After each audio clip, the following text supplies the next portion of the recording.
एक बार की बात है, एक गांव में एक लड़का रहता था। वो लड़का पढ़ाई में बहुत होशियार था, लेकिन उसकी पढ़ाई नहीं हो पाती थी क्योंकि वो लड़का अपना घर भी चलाया करता था। वो रोज अपने खेत में जाता, दिन भर वहाँ काम करता और शाम को घर आकर वो थोड़ी बहुत पढ़ाई कर लिया करता था। अब वो लड़का जब 12वीं क्लास में गया तो सभी गांव वालों को ये लग रहा था कि हमारे गांव से यही लड़का 12वीं में फर्स्ट आएगा, क्योंकि गांव वालों को भी पता था कि वो लड़का पढ़ाई में बहुत होशियार है।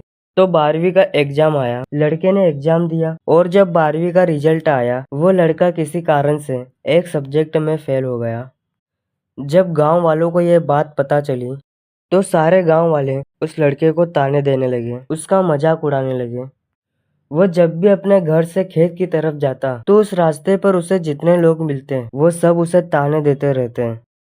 अब वो लड़का लोगों के ताने सुनकर बहुत परेशान हो जाता है और ये बात वो अपने उस्ताद को बताता है कि उस्ताद जी, जब भी मैं अपने घर से खेत की ओर जाता हूँ तो उस रास्ते पर जितने लोग मुझे मिलते हैं वो सब मेरा मजाक उड़ाते हैं। तो उसके उस्ताद ने उसे कहा कि तू ना एक काम कर, एक बड़ा सा लोटा ले और उस लोटे को पूरा ऊपर तक दूध से भर दे, और जब तू उस रास्ते से गुजरे तो तू उस लोटे से दूध का एक बूंद भी नीचे नहीं गिरने देना।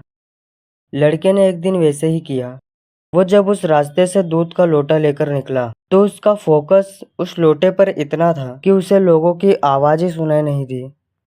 वो इतने ध्यान से उस लोटे को लेकर चल रहा था कि उस लोटे से एक भी कतरा दूध का नीचे नहीं गिरे। इसकी वजह से उसको लोगों की आवाज सुना ही नहीं दी।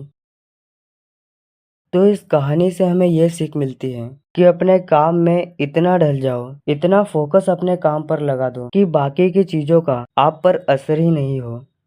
लोगों की आवाजें, लोगों के ताने आपको सुना ही ना दें। तो अगर आपको यह कहानी अच्छी लगी हो तो वीडियो को लाइक करें और चैनल को सब्सक्राइब करें।